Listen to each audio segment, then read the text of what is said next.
sendero está abierto, donde camina el vagabundo olvidado con su jaula de tiempo, tras la montaña bajo tierra, hacia las nubes ensangrentadas.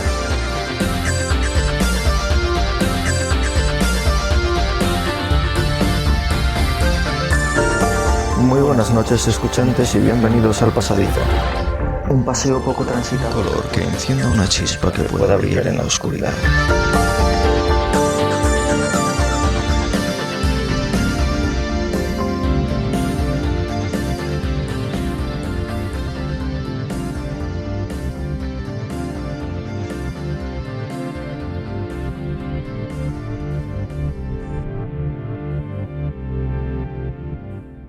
Sumerios.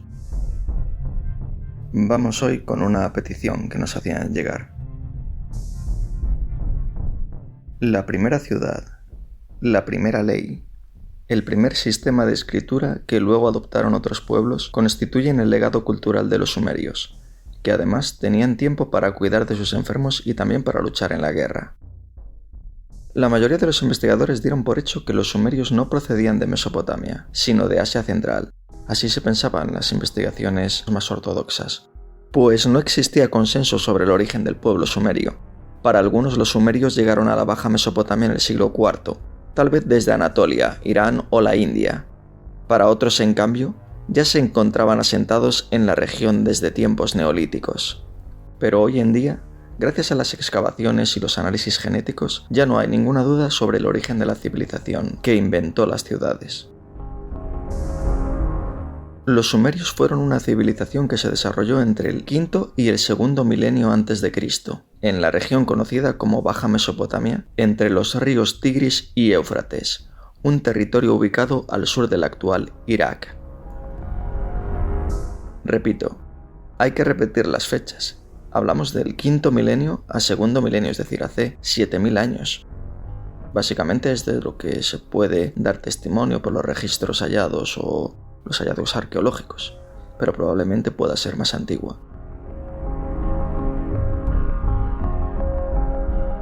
Los sumerios alcanzaron su mayor expansión durante la tercera dinastía de Ur, es decir, en torno al 2119 al 2004 a.C. A partir de ahí veremos que comienza su declive. Es decir, se les considera los creadores de la escritura y tengamos en cuenta que su civilización entró en declive hace 4000 años. Los sumerios crearon una civilización avanzada, con su propio sistema lingüístico y su propia escritura, arquitectura, artes, astronomía y matemáticas. Es como si la escritura fuera a la vez parte clave para avanzar en el siguiente eslabón de la civilización, o al menos facilitara esa ramificación y la hiciera más rápida. Entre sus creaciones más importantes se encuentran la escritura cuneiforme, el torno alfarero, la rueda, la vela y el arado sembradera, que recordemos que esto puede ser considerado como tecnología actual hasta hace solo unas décadas, y de hecho se utiliza en muchas regiones que no tienen una agricultura, digamos, industrializada. Los sumerios se denominaban a sí mismos Saghiga, que sería algo así como el pueblo de las negras cabezas. El nombre sumerios se lo dieron sus vecinos, los acadios. Los acadios fueron un pueblo de origen semita asentado al norte de Mesopotamia, en el área de Akkad. Fundaron el imperio acadio, considerado por muchos historiadores como el primer imperio de la humanidad, que fue establecido por Sargón de Akkad en el siglo XXIV a.C., es decir, hace casi 5000 años. Y fueron estos acadios quienes, digamos, desterraron u ocuparon a los sumerios. Muñoz, en su obra Los sumerios, antropología de un pueblo fundacional, de diciembre de 2023, explora los orígenes, el idioma, la jerarquía social, también la literatura y la caída de la civilización sumeria. Los sumerios vivieron en la región sur de Irak durante las edades del cobre y del bronce. Fueron conocidos por su urbanización y forma de escritura cuneiforme. Podrían decirse que así comienza la literatura, con esta primera escritura, la literatura de los sumerios, que incluye el poema épico de Gilgamesh, una historia de heroísmo y mortalidad que se encuentra entre las más antiguas obras literarias conocidas y bastante popular. Sin embargo, la civilización sumeria enfrentó desafíos, como la invasión, revueltas internas y cambios ambientales. En última instancia, una combinación de factores condujo al declive de Sumeria, al menos como entidad política, pero dejando una influencia duradera en la historia humana, sobre todo en la escritura, que ha llegado hasta nuestros días. Imaginemos por un momento. Tenemos que imaginar que no existía. ¿Cómo surgió esa idea? ¿Cómo se originó la pictografía? Se dibujaba el objeto del que se quería decir algo, de forma que quien lo vea interprete inmediatamente el valor del mensaje. ¿Cómo se originó la ideografía? Las pictografías ya creadas se transformaban en símbolos que pudieran expresar ideas abstractas.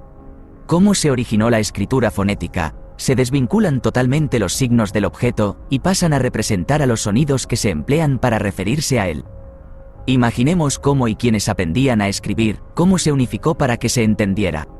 Debió ser un cambio gradual pero un avance imparable entre civilizaciones, un salto de gigante para el conocimiento. Sin embargo, todavía existen debates entre los expertos sobre cuál es la cuna de la escritura, Mesopotamia o Egipto. En 1998 se descubrieron en Ábidos, en Egipto, muestras de escritura proto-jeroglífica, que sí que sería contemporánea a la escritura cuneiforme, lo que no hace sino avivar la polémica. Jordi Vidal, doctor en asiriología y profesor de historia antigua de la Universidad Autónoma de Barcelona, publica en 2023 un artículo sobre la historia social y económica de la antigüedad, que ha sido un gran misterio que aún hoy sigue sin estar descifrado. La historia ha de reescribirse constantemente, como vemos, pero a menudo a muchos científicos conservadores del legado más ortodoxo esto digamos que les cuesta. Nuevas publicaciones y enseñanzas sobre epigrafía, lengua e historia social y económica, aunque sea la de un pueblo tan lejano como el sumerio, van apareciendo. Uno de los trágicos efectos de la invasión de Irak en marzo de 2003, que dio lugar a la Segunda Guerra del Golfo, fue que centenares de antiguas ciudades, excavadas o aún sin excavar, sufrieron el saqueo de tesoros que vender, sobre todo de yacimientos arqueológicos del sur del país. Por ejemplo, millares de tablillas cuneiformes salieron ilegalmente de Irak y terminaron en colecciones privadas de todo el mundo. Se trata de documentos escritos en arcilla que procedían de ciudades cuya localización en muchos casos sigue siendo hoy un misterio. Pero eran ciudades que conocíamos gracias a textos antiguos, aunque no hubieran sido descubiertas por la arqueología moderna. Una de ellas es la antigua ciudad de Irisagrig. Molina Martos publicó recientemente un capítulo del libro sobre textos cuneiformes sumerios de la antigua ciudad de Irisagrig, una importante ciudad sumeria, capital de provincia en el tercer milenio a.C., que durante la tercera dinastía de Ur, recordemos del 2110 al 2003 a.C. aproximadamente, desempeñó un papel estratégico en las comunicaciones del Estado sumerio, comunicaciones con la región del actual Irán, con importantes cargos en la administración del Estado neosumerio, podríamos llamar. Su archivo fue descubierto por excavadores clandestinos, como es habitual en estos casos, y las tablillas que lo constituían fueron vendidas por centenares, principalmente a traficantes y también a otros coleccionistas del Próximo Oriente, pero también de Europa y de Estados Unidos. Aunque no siempre acabaron en colecciones privadas. Por ejemplo, un caso concreto. Tras una denuncia de la Embajada de Irak en España, y antes de subastarse, algunas de estas tablillas cuneiformes fueron confiscadas por la Brigada de Patrimonio Histórico y devueltas a Irak, en julio de 2012. Pero, antes de que fueran devueltas, pudieron realizarse transliteraciones de los textos, o transcripciones. En general, la nueva documentación de Irisagrig pudiera parecer trivial, pero nada más lejos. En nuestra opinión, arroja importante luz sobre cuestiones relacionadas con la agricultura, el regadío, la ganadería, la organización del trabajo, la artesanía y la organización política del Estado, en concreto de la tercera dinastía de Ur, dando fe de que la sociedad de los sumerios ya era una civilización, digamos, moderna hace tantos siglos, mientras en otras regiones del mundo estaban poco menos que atrasados, digamos. Por ejemplo, se conservan cientos de textos que denominaron textos de mensajeros. Básicamente, eran registros de suministros de comida entregados a emisarios del rey, que por distintas razones tenían que hacer escala o finalizar su viaje en Irisagrig. Lo que distingue a estos documentos de otros similares de otros archivos es que en los textos de Irisagrig se registraban con cierta minuciosidad las razones de los viajes de los enviados reales. Es decir, se escribía todo, y además el soporte de arcilla era perdurable en el tiempo. Me explico. Alguien pudiera pensar que los egipcios o los judíos es normal, por ejemplo, que escribieran sus textos funerarios, rituales o religiosos, pues se trataba de la divinidad misma, el paso hacia el más allá, etcétera, etcétera, o bueno, de aspectos que pudiéramos decir son muy importantes para su sociedad, o incluso para la sociedad actual. Algo que era necesario conservar. Pero no parece tan importante hacer constar unas simples anotaciones de cuentas como las que estamos relatando de los sumerios, es decir, a quién le va a interesar conservar a tan largo plazo. Pero puede que en realidad es que este fuera el sistema que tenían, y más allá de destruirlo, como nosotros podemos desechar una hoja de papel, que pudiera tener un coste, al final lo que hacían era que se conservaba. Quizás no contaran con que esas anotaciones fueran a perdurar milenios. Pues bien, los propósitos de dichos viajes pueden incluso clasificarse debido a su gran variedad. Por ejemplo, viajes entre Irisagrig y otras ciudades. Viajes a Irisagrig para transmitir mensajes. Viajes a Irisagrig para la ejecución de actividades agrícolas, de regadío o de construcción. Viajes a Irisagrig para la recogida de animales, productos agrícolas u otros objetos. Viajes a Irisagrig para la realización de distintos tipos de inspecciones, para el reclutamiento de trabajadores. Viajes a Irisagrig para el mantenimiento de la ley y el orden, por ejemplo, como pudiera ser la vigilancia de la producción agrícola, contra la acción de ladrones incluso y bandidos. También la investigación de propiedades robadas, captura de fugitivos, captura y ejecución de ladrones. Y otra de las clasificaciones que realizan en este libro es la de viajes a Irisagrig por otros motivos, como un cajón desastre para meter ahí un poco todo lo que no se incluyó anteriormente. Las tablillas también revelan cómo proseguían hacia Kimas, Hurti, Harsi o Simaski. Bueno, todos estos nombres, incluso el de Irisagrig, no sabemos cómo es exactamente la pronunciación real de aquella época, pero bueno, lo pronunciamos más o menos así. Estas ciudades se encontraban en el altiplano iraní, en una ruta que conectaba con la de Khurasán, utilizada como vía comercial a lo largo de los siglos. Estos documentos revelan, por tanto, la crucial relevancia estratégica de la Irisagrig para el estado de la tercera dinastía de Ur, evidenciada también en muchos otros tipos de misiones relacionadas siempre con la vida social y económica de la provincia. Por ejemplo, hacer escalas desde otras ciudades para visitar al rey o al gobernador. Esto es bastante repetitivo. El hecho de visitar al rey o al gobernador debía ser un acto que merecía ser recogido, clasificado. También la recogida de ovejas y mulas, la recogida de especias, la recogida de madera de sauce y bancos de madera, la recogida de odres, la recogida de suministros para rituales, que luego veremos que son importantes en la construcción, el reclutamiento de trabajadores para la trilla, el reclutamiento de trabajadores para el esquileo, la captura de bandidos, la captura de fugitivos, la participación en rituales, la escolta a la esposa del canciller e incluso que hubiera acaecido una tormenta. Todo esto se registraba. Más concretamente, uno de los textos registra la entrega a un cuidador de leones de arneses y sogas fabricados por artesanos. Los leones en la antigua Mesopotamia del tercer milenio eran llevados a la corte para el entretenimiento de reyes y altos dignatarios. Si hoy tienes como mascota un gato, pues bueno, los reyes de la antigua Mesopotamia en Sumeria tenían leones. Otro texto es el inventario de objetos hechos de piedras semipreciosas, oro y plata procedentes del tesoro de una divinidad. Cabe resaltar aquí que la orfebrería de los sumerios ha sido reconocida como de un alto detalle o de una alta calidad. Y otro texto es un interesante fragmento de un registro de producción y rendimiento agrícola, con tasas de regadío de algunos campos de la provincia de Irisagrig. Nos ha llamado la atención el nivel de detalle registrado en las tablillas, por ejemplo en las medidas sumerias. La más importante se refiere al litro, traducción habitual de sila, una unidad sumeria de capacidad. Una sila equivale en realidad a 0,8 litros y era la medida para medir el comercio o la siembra. Esto era muy importante para que no te engañaran por una parte, también para conocer la dosis exacta de siembra, es decir, la eficiencia que tenías que tener, que hasta hace no mucho tiempo se utilizaba en algunas regiones de España, por ejemplo, la emina.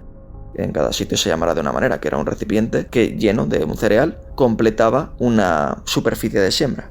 De tal manera que con la cantidad de grano que tenías, sabías para cuánto te iba a dar y a la vez no desaprovechabas simiente, que es importante también para el ahijado del cultivo y del mayor rendimiento, en concreto del cereal. Por tanto, si un litro de cebada equivale aproximadamente a 0,74 kilogramos, una sila de cebada equivaldría a 0,6 kilogramos. Yo a esto lo consideraría casi como científicos de la agricultura, tanta precisión, hace ya tantos siglos. Más ejemplos. Un trozo de carne de oveja, 2 litros de sopa y 2 pescados para su estar, enviado del rey, cuando vino para capturar trabajadores o fugitivos, hombres de Irisagrig. Entregado. Mes de la cosecha, 12. Año en el que se destruyó Hu-Hunri, Amar Suen, día 1. Además, otra curiosidad, no recibían lo mismo en función de qué actividad. 5 litros de cerveza y 5 litros de pan para Bilga, enviado del rey, cuando vinieron a reclutar trabajadores para trillar grano o cuando vinieron al encuentro del gobernador. 3 litros de cerveza y 2 litros de pan para Enum Ili, enviado del rey cuando vino a por ovejas. Pero aún sería menos cerveza, 2 litros de cerveza y 2 litros de pan para Lugalamarkung, moledor de especias, cuando vino a por especias, y lo mismo para Takil Ilum, barbero, cuando vino a por madera de sauce. Es como si cada categoría tuviera ya ese baremo o precio establecido, en función de la importancia que ellos le daban, claro. Pero no se ha parado ahí. Como siempre en Pasadizo, buscamos los últimos hallazgos. Pues bien, hace escasos meses, una inteligencia artificial ha logrado descifrar textos cuneiformes de hace 5.000 años, y todo ello en apenas unos segundos.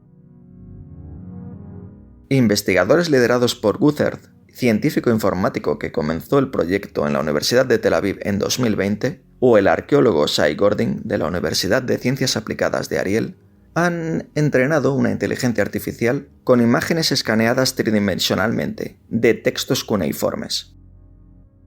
Combinado todo esto con programas de reconocimiento óptico de caracteres, que convierten imágenes escaneadas o fotografías en 2 dimensiones de la escritura cuneiforme en un texto comprensible por la inteligencia artificial. Y tachán, generan así una traducción en inglés. Esto hay que explicarlo un poco mejor, ya que no es tan fácil como sacar una foto y como estas aplicaciones que cualquiera puede ver online te traduce el texto que tienes en una imagen a texto común. Hay que decir que en este caso sería un texto bidimensional.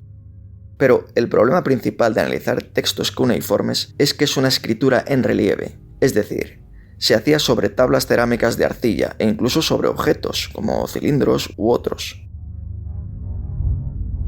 Y esta escritura se realizaba como con marcas o incisiones precisas o símbolos, si queremos, que estaban talladas en las tablillas de arcilla. Por tanto, no son como las escrituras bidimensionales, que pueden interpretarse a partir de fotografías escaneadas.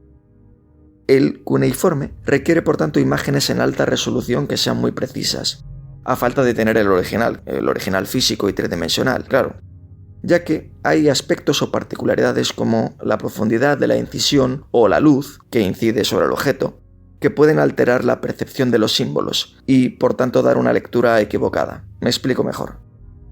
Por ejemplo, imaginemos lo que ocurre cuando leemos algo de alguien que no escribe muy allá, o la típica letra de médico, vamos, que se confunden unas letras con otras y al final o se entiende otra cosa o no se entiende nada en absoluto. Pues mediante la inteligencia artificial se ha salvado esta dificultad.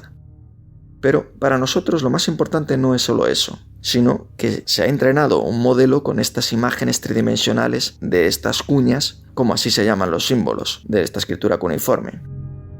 Y todo ello en multitud de textos, ya que tenemos la suerte de que se conservan multitud de tablillas y textos cuneiformes. De esta manera, al introducir nuevas imágenes 3D, es capaz de analizar estos detalles de la profundidad de las marcas o la distancia entre símbolos, etcétera, etcétera, y luego los compara con los que ya conoce.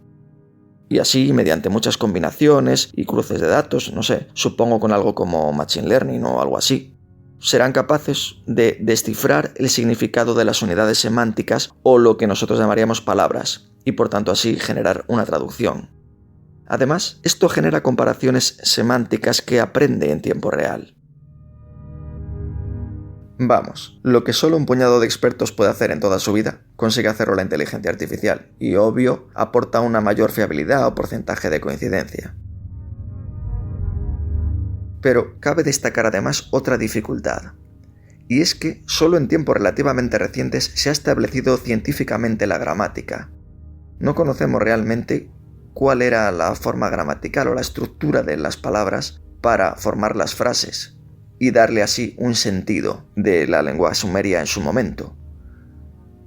Como cuando aquí la misma palabra significa cosas diferentes, por ejemplo, o si pones, no sé, me imagino en alemán u otros idiomas, hay formas de colocar los verbos en los que puede obtenerse un significado diferente, aunque tenga sentido la frase. Por todo ello, los retos léxicos siguen estando ahí, y siguen siendo abundantes, y están lejos de resolverse. Además, la mayoría de las tablillas sumerias han sucumbido a los estragos del tiempo. Algunas de estas imágenes antiguas se han conservado en una colección única o en museos de todo el mundo, que es lo que permite a los especialistas aplicar este detector de signos a sus estudios de textos cuneiformes. Por todo ello, más investigadores analizan esta categorización de tablillas de arcilla mediante un modelo cuneiforme entrenado, como el que comentábamos anteriormente, empleando metodologías de inteligencia artificial. Y también con líneas de investigación para el futuro. En concreto, se han recuperado más de 500.000 de textos acadios escritos en tablillas repartidas por todo el mundo, no solo sumerios, decenas de miles de las cuales se han digitalizado ya. Sin embargo, la escasez de expertos traductores ha hecho que muchos de estos textos no se hayan traducido todavía. Quizás el mensaje de un algoritmo o lo que podríamos llamar otra escritura del siglo XXI retorne a la vida esos misterios sin desvelar que pudieran estar ocultos hasta ahora en la primera escritura. Otra parte de la vida de los sumerios consistía en la guerra, la defensa o como lo queráis llamar, en la que ya contaban con conceptos de héroe, antihéroe y aventura, así como figuras divinas sumerias desde la perspectiva religiosa y literaria. Ashag, Inanna, Martu, Nergal, Ningiscida, Ninurta y Shulpae se muestran en los poemas sumerios usando armas con funciones prácticas, pero también con funciones simbólicas e incluso literarias. Y este aspecto es fundamental, porque refleja ya una civilización con cultura.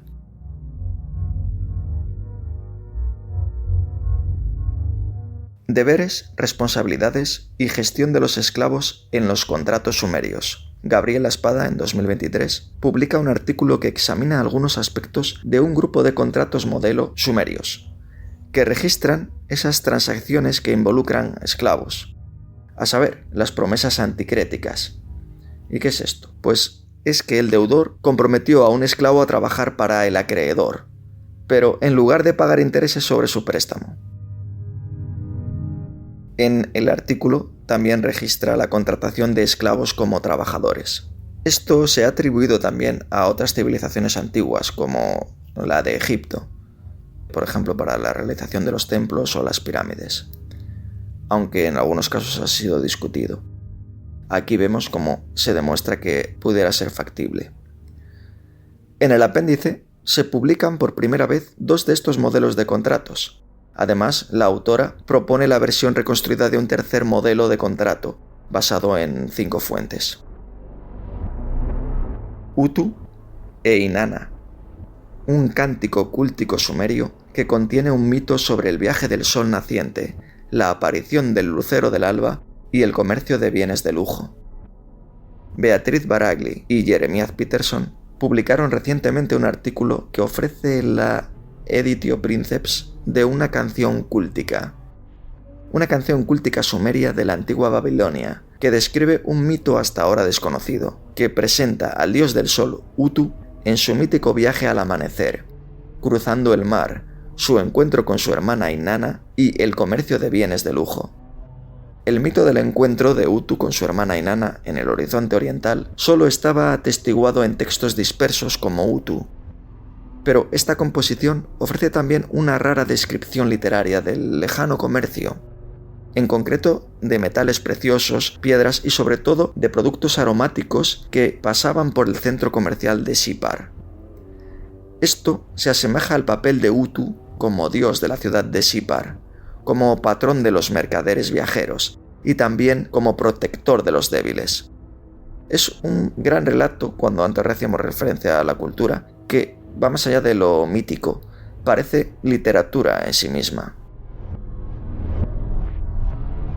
Arquitectura. Los sumerios también tenían una arquitectura particular.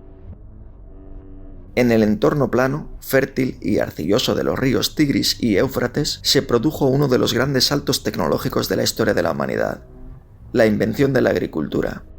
Pero también lo fue la invención del ladrillo, como lo conocemos actualmente, dando lugar a una de las arquitecturas más extraordinarias del mundo antiguo. A diferencia de territorios como los asirios, que poseían bastante madera y piedra, Caldea, la región baja del río Éufrates, ni poseía madera ni tampoco poseía canteras de piedra. Contaba eso sí con arcilla. El adobe o ladrillo crudo, secado al sol y unido con mortero de arcilla, y también el ladrillo cocido, tomado con betún, juntos formaban los espesísimos muros de adobe que luego eran revestidos de una capa protectora de ladrillo cocido, creando estructuras duraderas e imponentes para su momento.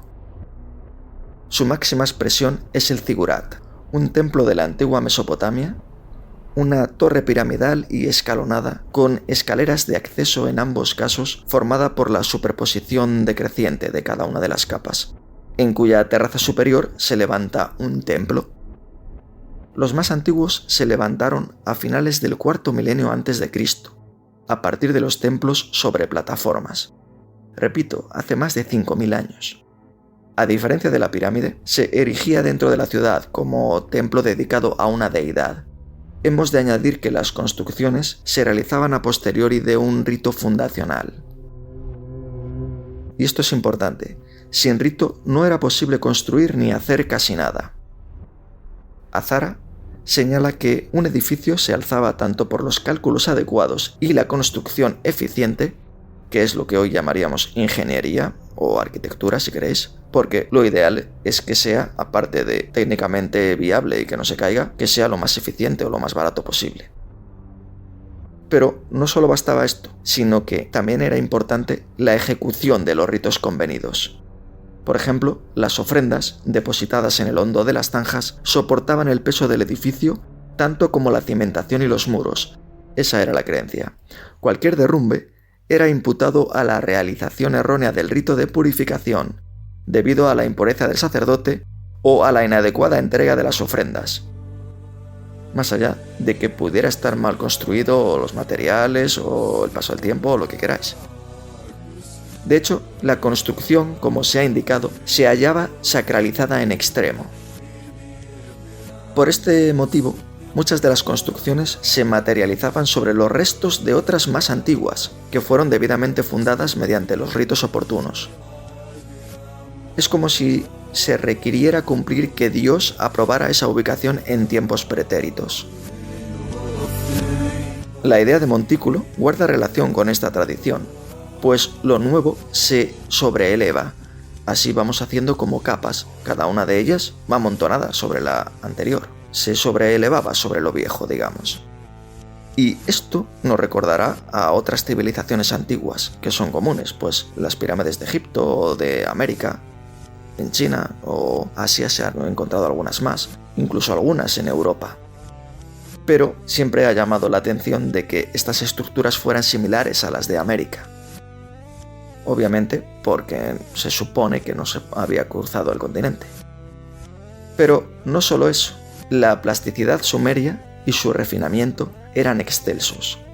Los sumerios fueron muy refinados. La sofisticación plástica y el lujo se dejan ver no solo en la arquitectura.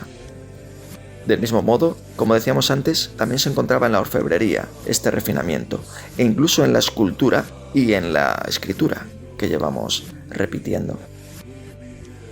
En esta arquitectura influyó notablemente la falta de piedra que pudiera labrarse. Pero no creo que solo, porque había recubrimientos cerámicos u otros recubrimientos que estaban claramente hechos para dar cierta belleza, entendemos. Dice Andrade que el cariño por lo plástico estaba también desde muy temprano arraigado en el pueblo sumerio, pues 4000 años antes de Cristo en Huacara y Uruk, los edificios presentaban sus muros y pilares decorados y a veces forrados o revestidos de mosaicos de colores rojos y negros. Un ejemplo, aunque es más reciente, recomiendo ver la puerta de Ishtar, del siglo VI a.C., que fue una de las 8 puertas monumentales de la muralla interior de Babilonia, por la que se accedía al templo de Marduk. Muestra un ejemplo de la perfección de la cerámica vidriada y el azul de lapislázuli, que debieron utilizarse entonces. Con el tiempo, Sumeria se vio enfrentada a invasiones de pueblos semitas provenientes del norte, de donde surgía un hombre que tomaría un rol importante para la fundación del primer imperio. Este hombre fue Sargón de Akkad, también conocido como Sargón el Grande, quien terminó conquistando Sumeria. Posteriormente, el periodo possumerio fue la última fase de la lengua sumeria, que tiene lugar en el periodo babilonio antiguo, a partir de 1894 a.C. aproximadamente, cuando Babilonia se convierte en la capital del país. Pero el uso de la escritura sumeria no terminó ahí, sino que se extendió en textos legales y administrativos e inscripciones reales, que a veces son bilingües, es decir, se siguió reutilizando, no se perdió por completo. Esto demuestra que cuando algo es útil para la humanidad, realmente útil, por lo menos las civilizaciones antiguas lo conservaban. Yo lo veo casi como una lección. Y como lección, finalizamos con una observación sumeria. Gastemos si estamos condenados a morir, ahorremos si esperamos larga vida.